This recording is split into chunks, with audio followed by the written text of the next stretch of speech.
แสดงว่าจุดนี้ก็คือทั้ง3หมู่บ้านดำรงชีวิตเนาะปาบึ้มโอ้ปาจากนั้นน้องก็ขึ้นเฮือนขึ้นศาลเลยทุกคนนี่แหละคือเอิ้นว่าเป็นที่ชีวิตจริงเด้อทุกคนใหญ่เมื่อนี้เมื่อไรบ่น้องเมื่อไรเนาะเมื่อกระสู้เนาะคันบ่สู้กับบ่มีกินเด้คันเจ้าเอาแผ่นคือแบบนี้ตลอดบ่น้องเฮ็ดบ่โอ้สู้ชีวิตลีเจ้าไข่เบิ้งนี่เจ้านี่นึ่งข้าวเป่าไฟตักน้ำอาบน้ำฝ่าฟืนสุดยอดเลยบ๊ายบาย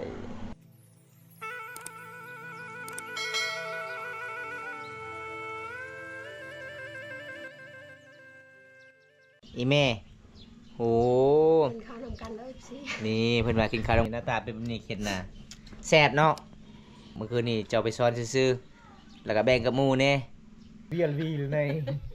เป็นต้องตะดีจาปลาไหลเอ็มดังไปเยอะเก็บรักกันย่อยแซ่บบ่น้องใหญ่แซ่บบ่เคยกินเนาะสาวใหญ่ไปตั้งน้ำบ่หอเวลาเลยเนาะน้ำจะเบิดบ่น้องใกล้บ่ไก่ไอ้เข้าไปน้ำในบ่น้องได้เนาะเป็นน้ำสร้างบ่เอาทุกคนมื้อนี้ก็หลังจากกินส้มกินเมียงกับน้องแล้วมาเล่นแม่แองกับน้องตอนนี้หอเวลาน้องที่ไปตักน้ำเลยทุกคนบรรยากาศยามมื้อแลงวันนี้ตามติดไปที่ชีวิตน้องไปเอาน้ำอยู่ใส่ด้วยทุกคนน้ำกินพี่น้องน้ำสางหมู่บ้านนี่ทุกคนเส้นทางใดเข้าไปนะโอ้ไกลอยู่เนาะประมาณจักหลักเนาะฮอดวันหลักหนึ่งบ่หรือว่า2หลักอ๋อฮอดนอนหลักหนึ่งเนาะเอาสิไปนำกันเลยทุกคนไปก่อนพาทางนี้บ่ไปพี่น้องไปเบิ้งน้องไปคนนี้ไปตักน้ำสาวใหญ่พาบอมตาไปเบิ้งน้องๆไปเอาน้ำกินเลยทุกคนป้านำอยู่ป่าเลยเนาะไกลเลยเนาะพี่น้องเอ้ยนำสางที่น้องไปตัก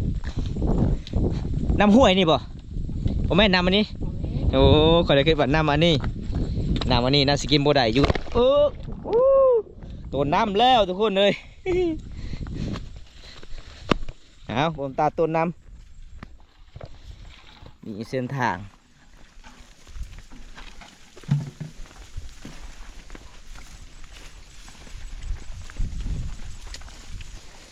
ปลาเส้นทางที่น้องไปตักน้ำกะ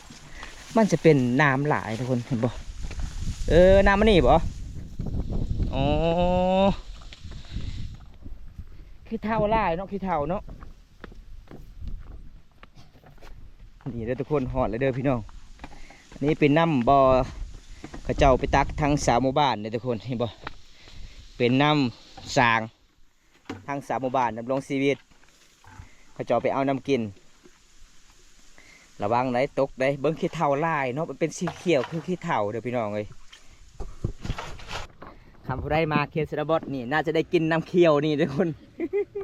อันนี้เป็นขี้เท่าเลยขี้เท่าน้ำสางพี่น้องเขาเจ้ากาไปเอาน้ำกินหรือว่าน้ำตักพี่น้องเห็นปะก็คือน้องสาวใหญ่เพื่อนกำลังสิตักน้ำพี่น้องเลยมันไกลพี่น้องเลยบอมตาก็เลยไม่ได้ถ่ายเขาย่างจนบัวไหวพี่น้องตกประมาณหลักป่ายพี่น้องหรือว่า2 หลักทุกคนบอกขี้เท่าลายเลยพี่น้องทางคนมาในเมืองนี่คือนักกินโมไดทุกคนเห็นปะเฮาบ้านนอกบ้านหน้าต้องจำเป็นกินแบบเฮาอยู่ตามชนบท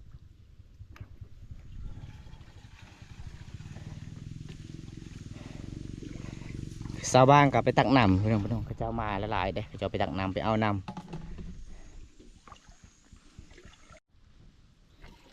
ตอนเช้าเต็มบ่เขาจะไปเอาน้ำบ่เต็มบ่เขาโอ้การแสดงว่าน้ำเบิดตอนแรงก็คือไปตักตอนแรงเนาะน้ำเบิดตอนเช้าคือไปตักตอนเช้าทุกคนอันนี้เป็นน้ำสร้างออกจากแต่ดินเลยทุกคน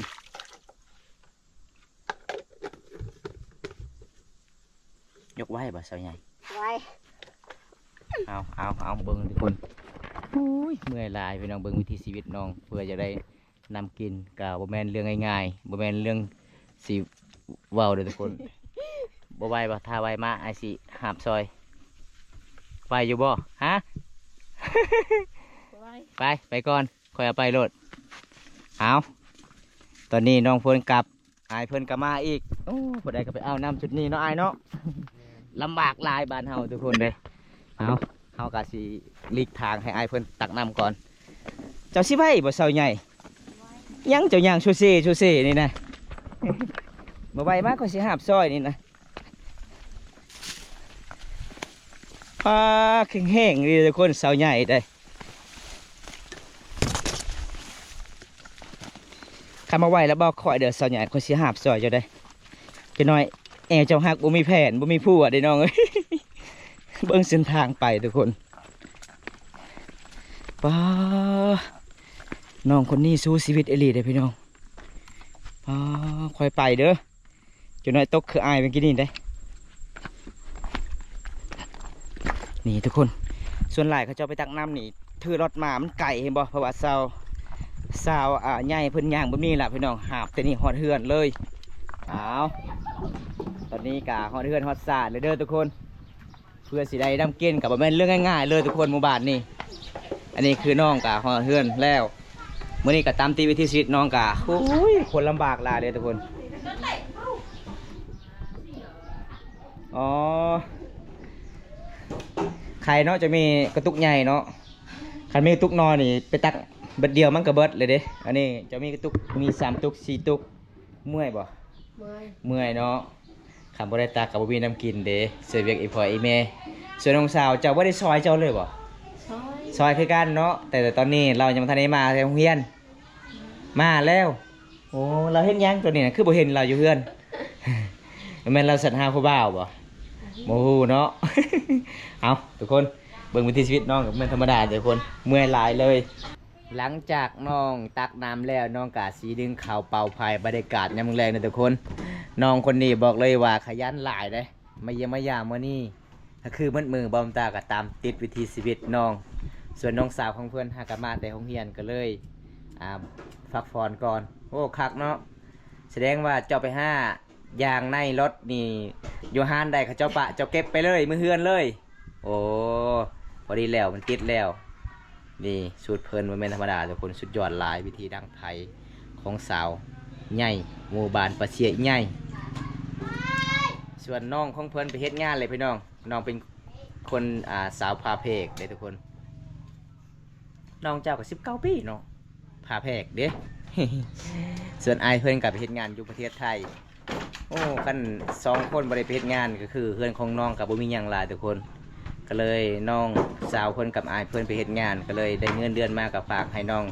ใส่กับอีพ่ออีแม่น้องก็เลยอยากไปเฮ็ดคือกันแต่บ่มีไผช่วยเหลืออีพ่ออีแม่ก็เลยอยู่เฮือนอยู่ศาล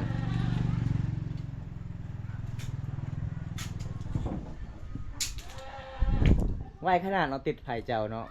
ไม่ยังเนี่ยน้องยังวงบ่โอ้ไม่ยังวงเอาดังไผ่ปะไว้น้องกะสีหนึ่งเข่าได้นี่เราก็มาไปที่ชีวิตจริงๆเลยเขียนชนบทดำรงชีวิตแต่เป็นเรื่องง่ายๆทุกคน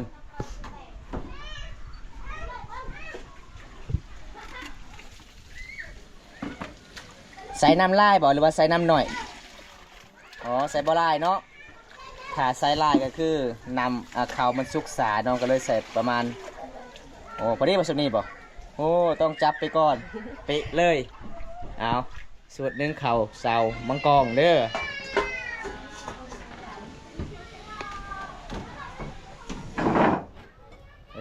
น้องบริใส่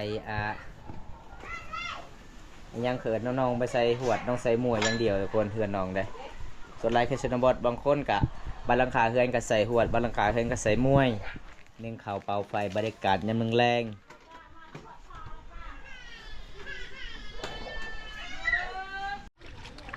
ใครแต่เจ้ามีน้ำเฮ็ดกินอยู่ในเฮือนเนาะถ้าบ่มีน้ำเบิ่งเฮือเจ้านี่เต็มหน้าเต็มตาเลยได้ เจ้าได้ทากระแป้งหรือเปล่ามื้อนี้บ่โอ้บ่มีเงินอยากซื้อกระแป้งบ่น้องโอ้น้องคนนี้บ่มีเงินอยากซื้อกระแป้งพี่น้องเอ้ยบ่มีไปรับจ้างอยากไปรับจ้างกับบ่มีไผช่วยเหลืออีฟอยแม่เอ้าเจ้าคือปะน้ำหมวกบ่มีหมู่บ่มีหมู่เจ้ามีบ่มีเลยไก่ก็บ่มีโอ้ไก่กับบ่มีหมูกับบ่มีมีติใจเนาะ มีติใจสู้ช่วยเวียกอีพ่ออีแม่เด้อทุกคนนี่สูตรของเพิ่นเอา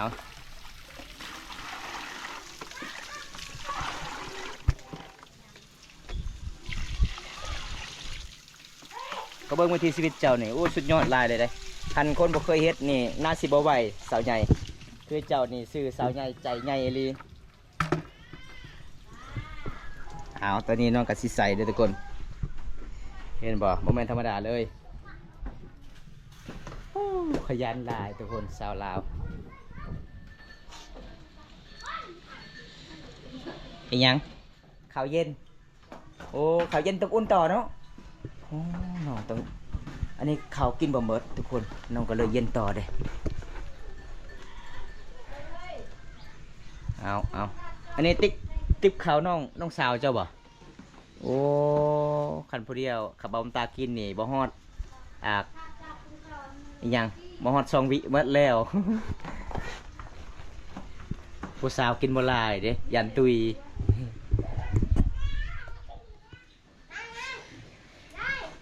ตอนนี้น้องสาวเพิ่นก็สิเย็นข้าวก่อนพี่น้อง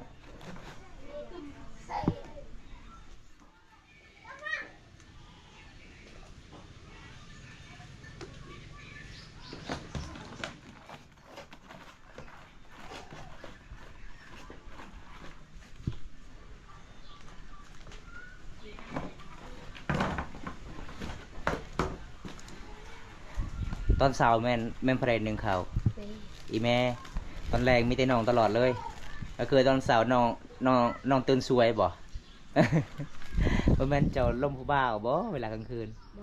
บ่มีบ่อ๋อล่มกับน้อง2 คน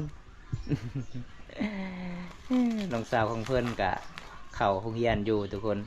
อยู่เฮือนเจ้านี่มีแต่น้องสาวเจ้าบ่เฮ็ดหนังสือบ่อ๋อชวนเจ้ากับน้องไปเฮ็ดงานกับอายเฮ็ดงานบ่ได้เรียนเลยอ๋อ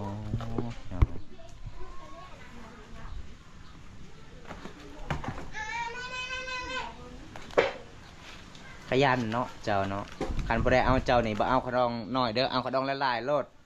50 ล้านขึ้นไปโลดเอานะยาวได้ขะดอง5 ล้าน6 ล้านนี่บ่คุ้มได้เบิ่งเจ้าเฮ็ดนี่โอ้ยเบิดคำสิเว้าลายเลยทุกคนสุดยอดคันให้คะแนนคือมักสาวเลย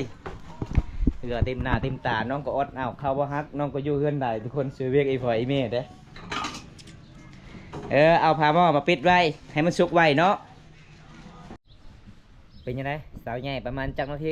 จึงสุกข้าวเจ้าจักหนึ่งวันนี้เขาบ่3 นาทีบ่เบิ้งไฟเจ้านี่ลุกขนาดเลย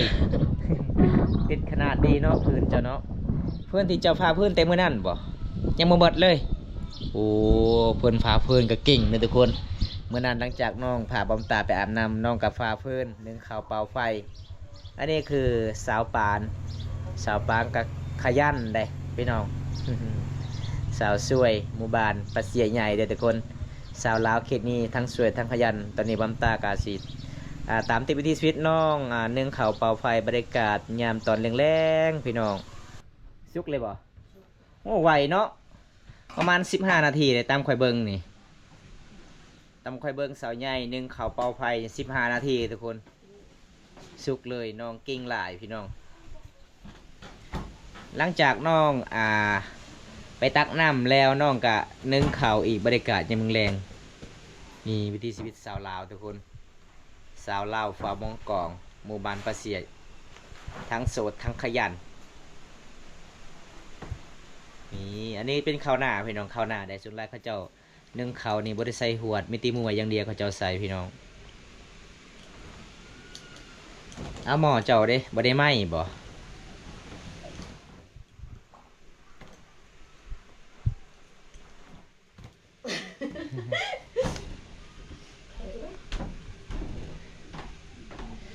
มาระหว่างไหนมันห่อนได้น้องเลย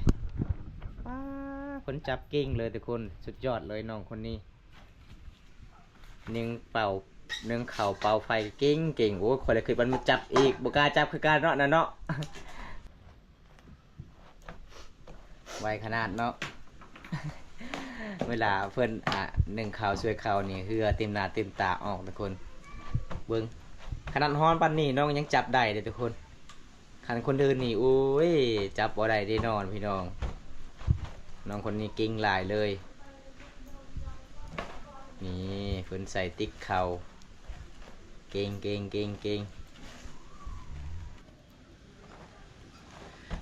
น้องเจ้าก็คือเจ้าใส่บ่ลายจนเจ้ากินกับอีแม่บ่อ๋ออีพ่อเด้กินผู้เดียว นี่ เบิ่งไฟของน้องนี่สุดยอดติดลายเลยพี่น้องลุกแล้วก็คือบ่ได้ดับดับแล้วคือบ่ได้ลุกเนาะ สำเร็จเด้อติดมือแล้วกินไปเลย บ่กินบ่ถ้าติดมือบ่ บ่กินเนาะเอาเกศชนบทเวลานึงวันช่วยเข่านี่เอากระสอบเข่าได้ละลายราคาเพื่อนต้องเอากระสอบเข่าเลยทุกคน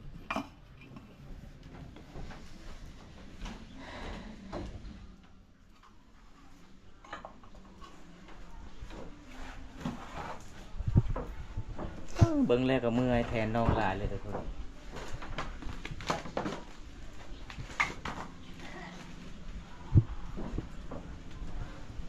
อ๋อสวยแล้วต้องเกาะไว้จุดนี้เวลาพอเราจะกินคือมาเอาจุดนี้ไปล้างมือเจ้าห้อนแล้วค่อยเบิ้งนี่เอาหลังจากสวยเข่านึ่งเข่าเป่าไฟ ตอนนี้ไปอาบน้ำบ่อ๋อก็คือว่าอาบน้ำที่เฮาไปอาบตอนนั้นมันไกลโพดเนาะก็เลยเปลี่ยนบรรยากาศไปอาบน้ำใหม่เด้อทุกคนอันนี้คือสาวใหญ่หมู่บ้านปลาเสียใหญ่เด้อทุกคนเลยผมตากาศิตามตีวิถีชีวิตน้องนึ่งข้าวเป่าไฟตักน้ำโอ้ยเห็นแล้วก็น่าลำบากหลายสงสารน้องหลายทุกคนน้องสู้ชีวิตได้เสียเวียกอีพออีเมเด้อทุกคน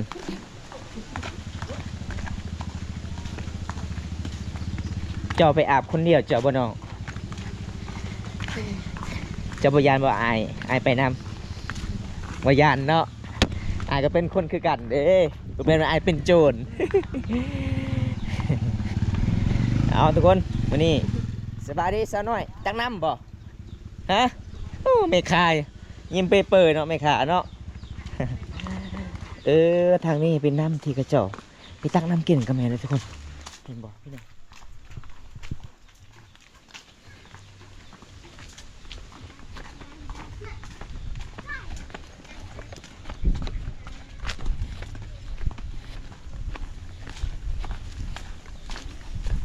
มีไรบอนเนาะนำที่เจ้าอาบเนาะเบิ่งทุกคนใส่เหือนสปานทางไหนอันนี้บ่ บ่ไปบ่สปานบ่ไปบ่เจ้าบ่โอ้ได้อาหารยังเพิ่นว่าบ่มีอาหารไปก่อนเด้อ เหือนสปานทุกคนเลยไม่ยากนี่นะเหือนไผ่นี่สาวใหญ่เล่าเข้าบ่โอ้เบิ่งทุกคนเขาเจ้าอันนี้ก็คือกกขี้เล็กพี่น้องเห็นบอกเขาเจ้ากะเฮ็ดลักขัวมันก็เลยเป็นใหญ่เลยพี่น้องเห็นบอกมันเรียนเป็นแถวดักแด้ไล่บอกขยันรู้ดักแด้บอกขี้เล็กนี่บอกพาเป็นตะมวนเนาะอันนี้เขาเจ้าปลูกพี่น้องผมแม่มันเกิดเองพี่น้องเขาเจ้าปลูกเป็นแถวตะกี้ที่ก่อนเขาเจ้ากะเฮ็ดลักขัวพี่น้องสุดท้ายขี้เล็กกะเป็นเลยก็เลยเจ้ากะบ่ได้ตัดพี่น้องยำดักแด้เป็นน้องก็เก็บเอาดักแด้มากินเป็นอาหาร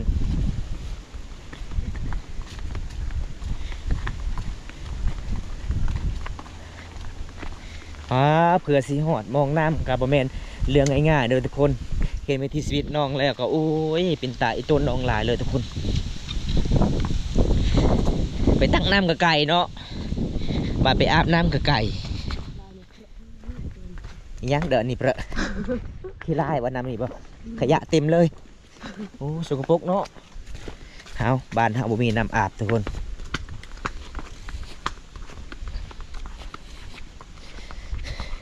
เบิ้งเกือบน้องทุกคนจนยางบ่ไหว เกือบมันสิขาดแล้วเด้อทุกคนเลยเบิ้งเนี่ยเบิ้งทางไหนส่วนแรกเขาเจ้าก็ปลูกมันสำปะหลังหลายได้เข็นนี่ทุกคนที่บอกนี่มันสำปะหลังที่เขาเจ้าปลูกมาเอาพี่ชายไพ่ตกนี่นะ บ่เอาบ่ พี่ชายมันตายแล้ววันนี้ปีตามติดเป็นที่ชีวิตสาวลาวด้วยทุกคนเขาจะดำรงชีวิตไปอาบน้ำบริการจำแรงทุกคนเลยวันนี้ไปกับ2 คนเพราะว่าสาวปานน้องเพิ่นยังมาทันกินข้าวกินน้ำเขาก็เลยไปก่อนเพราะว่ายันถ้าน้องยังมันขำให้น้องไปกำลังพี่น้อง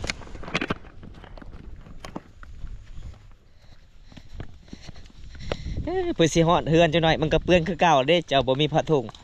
เจ้าบ่มีผ้าเช็ดโตน้ำนี่บ่เด้อไหนแต่ก็เด้อให้เปิดพายเดี๋ยวไร ริงๆอ่ะผมเอ้ย สะอาดเต้เลยโอ้หอดน้ำที่น้องไปอาบเลยเด้อพี่น้องนี่สาวบ้านไปอาบน้ำทุกคนทุกคน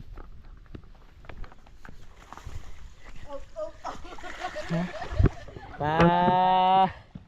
ก็จะเอาไปอาบน้ำพี่น้องเป็นตามวนหลายเด้อทุกคน เอา เบิ้งน้ำอันนี้ทุกคน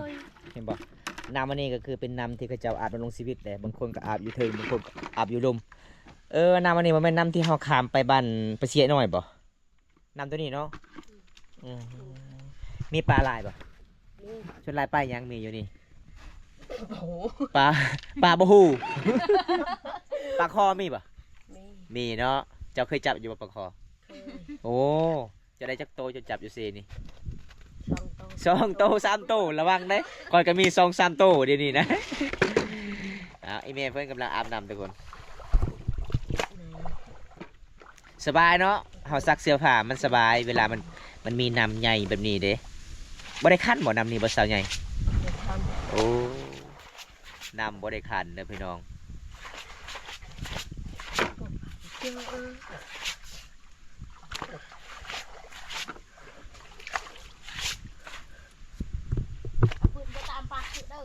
เย้ไม่พูดมาติแห้งแตงเลยแห้งแตงครับ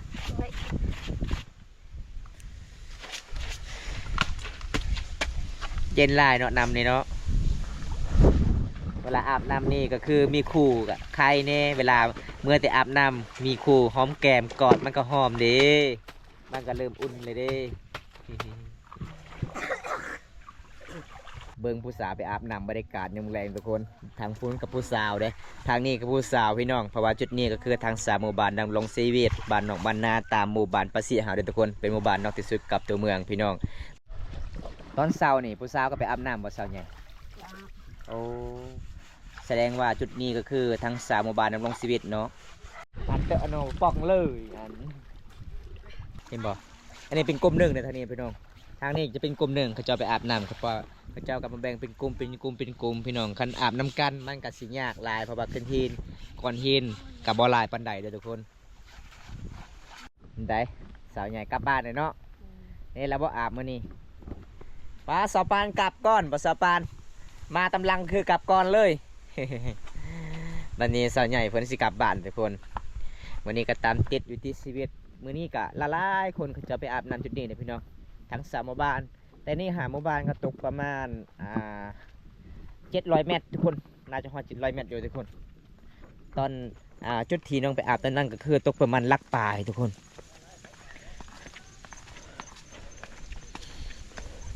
โอ้เส้นทางกลับบ้านแต่นี่หาหอดเฮือนมันก็สิเปื้อนหลายทุกคนเลยเพราะว่ามันจะเป็นดินทราย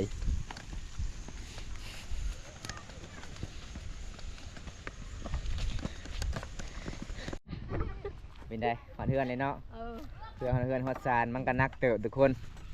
วันนี้น้องก็ไปซักเสื้อผ้านี่สาวหน่อยผ้าพื้นบ่ตาดาเนี่ยเอาตาดาลองเลยทุกคนเขาจะใส่เวียกอีพอยเมย์แต่หน่อยบึ้มโอ้คักเอาอีกโอ้เอา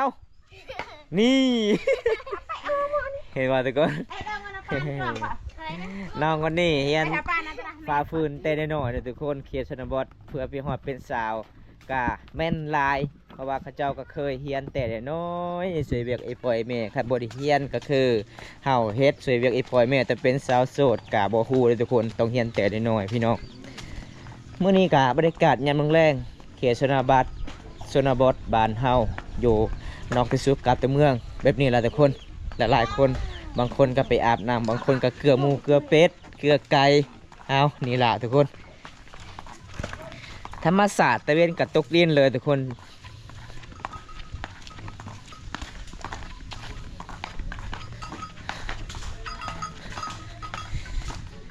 ใครเบิ้งสาวใหญ่นี่ใครเบิ้งเจ้านี่ไปได้อยู่แต่เกือบเจ้านี่ไปบ่ได้ เกือบเจ้านี่จะขาดเลยในการสิหอดเฮือน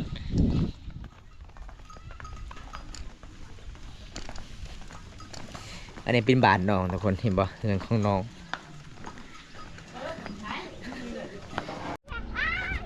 จากอาบน้ำสำเร็จน้องกับฟ้าพื้นอีกทุกคนโอ้พี่น้องเลยอันนี้เป็นฟืนยังบองเลยฟืนยังบองกกยังบองเขาเจ้าคูดออกเปลือกยังบองก็คือลำยังบองเขาเจ้าตากให้มันแห้งเลยทุกคนหลังจากนั้นน้องกะสีฟ้าฟืนมืออื่นเสาน้องกะสีนึ่งเข่าทุกคนเห็นบอกก็คือน้องกะต้องฟ้าฟืนแต่เสาเนาะ ยังโทรศัพท์จะบ่แตกบ่มาทุกคนฝ่าพื้นน้ำกันเด้อพี่น้องบึ้มฮู้ปลา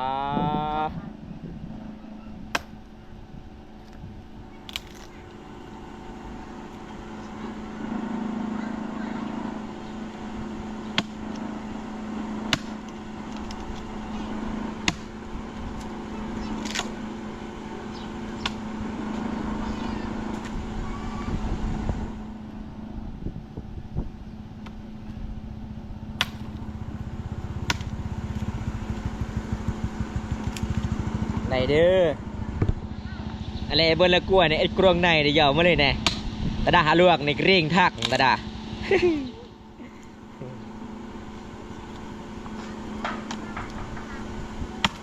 ปอปัวเลยโยยเร่งถังมาในตาดาเนี่ยเลยเหยา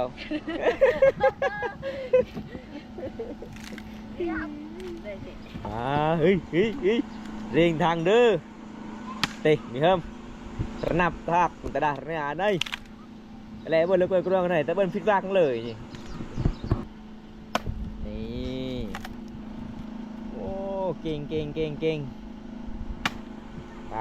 สุดยอดเลยพี่น้องน้องสาวใหญ่คนนี้ฟ้าฟืนด้วยทุกคนบรรยากาศยามแรงหลังจากน้องนึ่งข่าวเป่าไฟอาบน้ำดำรงชีวิตตามธรรมศาสตร์น้องมาแต่อาบน้ำน้องก็เลยฟ้าฟืนต่อเลยทุกคนเขตชนบทต่อแบบนี้แหละพี่น้องสาวโสดในเขตชนบทขยันหลายได้ขยันทุกคนเลยทุกคนเลยเอาปอปะวะเลยเด้อพี่น้อง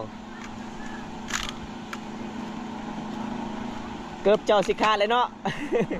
เวลาจะฟ้าฟื้นเกือบเจ้าสิขาดเลยเด้เอาตัวใหญ่อีกบัดนี้บึดปอเก่งลายมันลุยจ้ะ ว้าปุ๊ดเกือบต่อบัดนี้สุดยอดเลยทุกคนเลยนี่เก่ง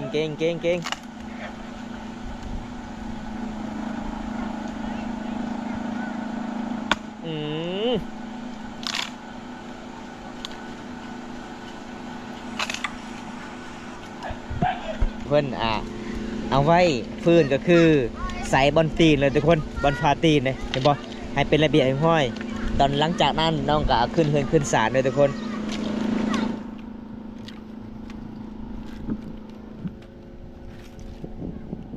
เสียงไอ้ยังดังนะเขาซี่เข้าบ่อ๋อบางคนก็มีห้องซี่เนาะบางคนบ่มีก็คือตามเอา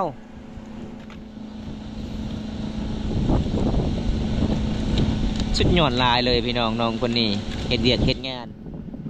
นี่ไปขึ้นเฮือนนี่ละคือเอิ้นว่าเป็นที่ชีวิตจริงเด้อทุกคนเห็นแล้วก็ทั้งงามทั้งสวยทั้งขยันเลยเบิ้งตีนของน้องเปื้อนหลายได้อยากกันแล้วไปอาบน้ำน้องกับพาเพื่อนนี่พี่น้องเป็นยังไงสาวใหญ่เมื่อนี้เมื่อไรบ่น้องเมื่อไรเนาะเมื่อกระสู้เนาะคันบ่สู้กับบ่มีเกณฑ์เด้คันเจ้าเอาแผ่นคือแบบนี้ตลอดบ่น้องเฮ็ดบ่โอ้สู้ชีวิตหลีเจ้าไผเบิ้งนี่เจ้านี่นึ่งข้าวเป่าไฟตักน้ำอาบน้ำฝ่าฟืนสุดยอดเลยเฉพาะเจ้าเสือเวียกอีฟอยเมย์ได้เนาะคันเจ้าไปเฮ็ดงานกับบ่มีไฟมาซอยเวียกอีฟอยเมย์เลยโอ้ทุกคนส่วนน้องสาวเจ้าลมผู้บ่าวบ่ทางพุ่นบ่อ๋อบ่ฮู้เนาะ น้องสาวเฮียนห้องม.3 บ่น้องอ๋อส่วนเจ้าเฮียนห้องไหน จบแล้วบ่ได้เฮียนเพิ่นว่าทุกคนเลยวันนี้ก็ตามติดวิถีชีวิตสาวใหญ่นี่เห็นแล้วก็สงสารน้องหลายแต่คอยเบิ่งเจ้ามื้อนี้เกือบเจ้าก็ขาดเลยเด้น้องเอ้ยน้องไปตลอดย่างตลอดไปตักน้ำกับบักไกลๆนึงทุกคนเด้ยังไงก็สู้ๆเด้น้องเด้อถ้าได้ผัวก็คือขยันกว่านี้เนาะ ขนาดอยู่เฮือนอยู่ศาลก็ยังขยันเด้อค่อยเบิ่งเด้อขนาดคันชาวคนอื่นนี่คือเจ้านี่อาบน้ำแล้วก็บ่ได้ผ้าฟื้นเด้ออันนี้คือเจ้าสู้ชีวิตเลยเอาทุกคนจะได้บำตากับสิกลับบ้านละพี่น้องมื้อนี้ก็ตามติดวิถีชีวิตสาวใหญ่หมู่บ้านประเทศใหญ่กับชมพิธีกรพี่น้องเห็นแล้วก็สงสารน้องหลายเลยทุกคนสวยและน่าหักขยันหลายถ้าบ่ได้ครับชมคลิปนี้แล้วก็ฝากกดไลค์กดแชร์กดติดตามฝากเป็นกำลังใจให้บอมตาเฮ็ดคลิปตอนต่อไปคลิปหน้าพบกันใหม่เนาะขอกล่าวคำว่าสบายดีบ๊ายบาย